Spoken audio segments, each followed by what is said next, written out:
Sometimes we are cracking our knuckles. இந்த ஏரியாவை knuckles சொல்கிறோம். இந்த சொடக்கு போடுறத நம்ம நக்கிள்ஸ் அப்படின்னு சொல்கிறோம்.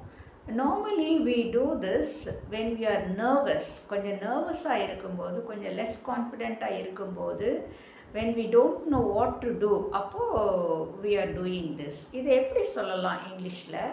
I am cracking my knuckles. I am cracking my knuckles.